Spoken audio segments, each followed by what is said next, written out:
Imagine if you were in a fire. What's one of the first things you need to be able to do? You need to be able to see. Now, in a fire, there's a reason why firefighters wear masks to shield their eyes. Because of the ash. The ash is dark, ash is black, therefore it impairs your vision. And if it's dark, it's very hard to see other things. That's why you need light. You need electricity. You need power. But in California, apparently there's a lot of power outages now in order to prevent fires. However, apparently this is not benefiting anyone at all because the damages are a lot more severe and the amount of deaths that can take place are a lot higher. Here's again, for example, whenever there's a fire, what's the first thing that comes into mind? Getting some clothes out, make sure you have something to wear, make sure your family comes out alive. If you have any pets, you have to make sure that they get out, like dogs or anything like that, or cats. You have to make sure they get out.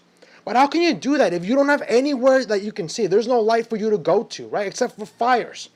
So what do you do then? It's a lot dangerous. California has had a lot of problems, from homelessness to now to fires and now blackouts. It's almost like a third world country. So what do we do? I'm just curious. Again, this is not a close-ended question. I want you to seriously. I want you to consider it. And if you live in California, what do we do about this? Because in a fire, we need to be able to see. We need power. And when it's pitch black, especially at night, and then you have ashes going up into the air, what do you do then? You can't see. You don't know where to go. So it's a lot more dangerous. So the article's from the LA Times and it reads, a terrifying experience of escaping wildfire with the power shut off. It was pitch black.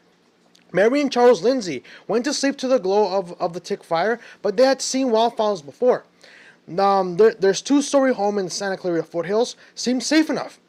All Thursday, they hadn't gone in reverse 911 alert, or an emergency email, or a phone call. All had seemed quiet since 11 a.m. when Southern California Edison shuts off their power.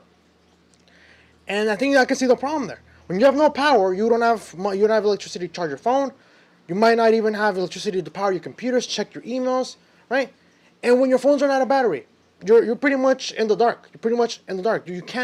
You're basically uninformed. You're not aware of what can happen. You're not aware. Maybe the moment their phones ran out of battery, they just got the alert went out. Therefore, they are not sure what's going on. Therefore, they're in the dark, and therefore they're more vulnerable. Which I don't think why shutting off the power is going to be any good. Let's keep going.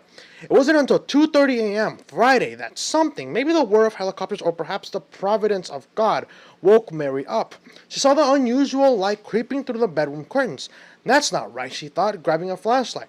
Outside, a sheriff's deputy cruising by noticed the flashlight in the window inflict on his siren. Then shouted into the home. It's a mandatory evacuation. The deputy wondered why the occupants hadn't gone on an alert. She told him that the entire section of the Stonecrest community didn't have a clue. They were all still in their homes. Oh my God, the deputy replied. What followed by Mary Lindsay's recollection of the next day at an evacuation center at the College of the Canyons in Valencia was a pitch-black rush to safety for the Lindsays and dozens of their neighbors. Just a microcosm of the unsettling new abnormal confronting residents in California's sprawling wildfire county. Managing emergency evacuation without lights, electrical garage doors, internet-enabled phone lines, or air conditioning. In the Lindsay's case, it was too smoky to open any windows. When they finally evacuated during the dark morning hours of Friday, Mary Lindsay had to reach under the bed for the flashlight she stashed there. She also put in an extra one in her purse. It was pitch black, she said. Pitch black. As fires still rage in Northern California's wine country, and close to the suburbs above the 14 freeway in Southern California, evacuees describe how getting out and getting on felt remarkably more frightening because the state's biggest utilities had cut power as part of a wide public safety power shutoffs. There was no small irony in the fact that the discomforting power outages had been ordered to prevent the fires in the first place. And I think there's a good sign that maybe shutting off power doesn't help you. Doesn't help. Think, if we shut down power, it'll prevent wildfires. It's still going to happen, but it'll prevent less deaths if you keep the power on. AC is supposed to keep things cool. Therefore, it makes it harder for fires to even start. Fires need a dry, warm place to start. California has a lot of regions, has a lot of warm, dry spots. Therefore, a fire is a lot more. The chances are a fire is more likely to happen in that area. Why do you think whenever you start a fire at the beach, you have to make sure that the logs or the wood isn't moist, because the fire isn't going to start. The wood needs to be dry, and you have to make sure that the fire is has some sort of as is protected from the wind. Otherwise, it's gonna be it's not gonna help. It's gonna turn off the flames, right? So it doesn't help. So hopefully this will be a huge red light to the politicians in California and say, hey, maybe shutting off power isn't such a good idea. California has built much of its emergency response system around the premise that alert and evacuation orders will be received by residents with cell phones or landlines.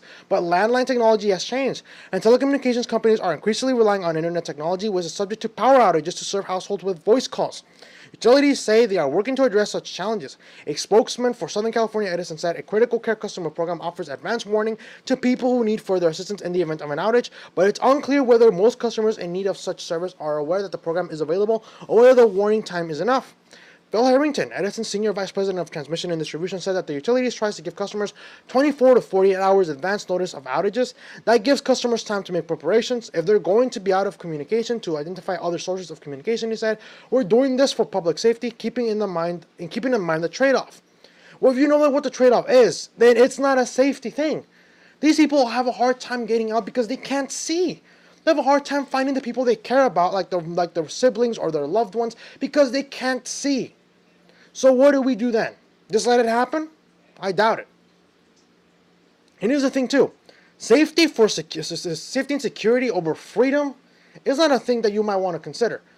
Because, yeah, safety to some degree is a good thing.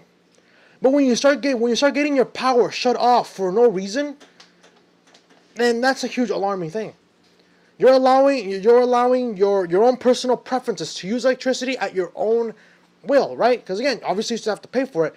But when you are not in control of your own electricity, they're taking away your control. Your right to choose is being taken away because of safety. And some people are willing to do that. But now people might think, hey, maybe this isn't good. Maybe trading, maybe switching our power off, right? Having our power taken off, taken away from us in order to prevent wildfires. Maybe it's not a good idea because it's harder for us to find the people we care about. Asked about the evacuation challenges, the LA County Sheriff's Department did not respond to specific questions but issued a general statement. There were several evacuation areas just south of the fire's flashpoint, the statement said. In instances where there is a fast-moving fire, no one method of emergent notifications can cover the need for public safety. Even before this week's fires, Californians have learned the difficulties of getting out without electricity. Janice Bell, a Chatsworth resident who has multiple sclerosis, had to get out of her Porter Ranch home in a hurry in the pre-dawn darkness October 14th because of the Saddle Bridge fire. But Bell's car was trapped inside her garage behind an electric door and she could not open it. After 2 hours of waiting, she flagged down a neighbor who helped her open the garage door and she drove to her office in Woodland Hills. Bell said she received no advance notice of the power outage, and she said there would have been no way of learning from Edison's website, which had been down for 2 days. It was just crazy to me I'll repeat it again. It was just crazy to me that can be allowed to happen. I guess they never thought of people getting their garage doors open, she said. And yes, some houses do have electric garages. You need cars to go to work, go to school, travel in many cases, right? One of the most important things you need to have in your everyday life is a car. What are you gonna have? You're gonna have a horse and a carriage? Sure, because that's convenient, right? Cars are a necessity at this point. You need cars to go to work. You need cars to do your daily activities now. So when you cannot get out, you cannot get your car out of the garage because it's run by electricity, what then? What then? What do you do then? So let's continue. Evacuations were particularly complicated at the ISIS Oasis. ISIS Oasis, an animal sanctuary in the Sonoma County wine country town of Geyserville, where operators had to exit with an array of exotic creatures, stumbling through a darkened pen. The Tracy Regula, I think that's how you pronounce it. The Tracy Regula tried to secure two emus, aggressive 5-foot-tall birds, and they are really aggressive. Just as we began to evacuate, all the power went out. Regula said, adding that a warning from Pacific Gas and Electric Co. about a shutoff had been canceled earlier. We didn't know that we were going to have one. She said the darkness pretty much doubled the effort, which literally could not see where we were going, and there was heavy ash. In Southern California, an evacuee at the College of the Canyons, Judy Intenso, had faced an Edison power outage at her apartment a week ago. Though there was no fire emergency then, she recalled the difficulty of feeling her way to the door where she stores a battery-open flashlight. So if it's hard enough to see in the dark without a fire taking place, without having the ashes, without having ashes, making your vision, affecting your vision, what about pitch black darkness where there's black ash filling the air? You can't see anything at all. So what does that tell you? Maybe power outages are not the best solution. Maybe. She couldn't imagine the stress of dealing with a loss of power with flames approaching. Try to gather your things and your dog and do all of that in the dark without hurting yourself, she said. Trailing off, very scary. So knowing she might lose power Thursday, Intenso prepared for the worst. When she got home, Intenso, an electrical technician, parked outside her garage, knowing that she would need electricity to open the door. She also filled up her gas tank, knowing that she'd want to leave her car running so she could use it to charge her cell phone. She got away cleanly and seemed to be coping well at the evacuation center, where she was joined by her adult son. The fear of lost homes and possessions loomed large for many at evacuation centers. It came with an abiding anxiety for many. Fear of running out of power for their mobile phones. Outside the College of the Canyons on Friday, an evacuee sat under a blazing sun, where a Red Cross volunteer suggested he be more comfortable in the shade. The man pointed to an electrical outlet and said, "I need juice." And again, that's the end of the article. So it kind of makes you wonder, what the hell is California doing? How do we combat this? Like, really, how do we solve this problem? And again, I mean it in a legitimate way, because I live in California. I don't know how long it's going to take me for me to leave California, maybe like a year or two, but that might affect me. Maybe by the end of today, they might shut off the power, and then we might have to deal with a fire. We just don't know. But how do we solve this? Do you think this is a good idea? If not, let me know why. If you like this video, hit the like button. If you're new to the channel, subscribe and hit the notification as well. That way you never miss an upload. And if at the same time too, I recommend you do bookmark the page, because apparently some of my notifications are going directly to spam. But again, if you do not want to subscribe or bookmark the page, if you really think this video is worthy of sharing and other people might be interested in it, share it on social media with your friends, family, anyone who might be interested.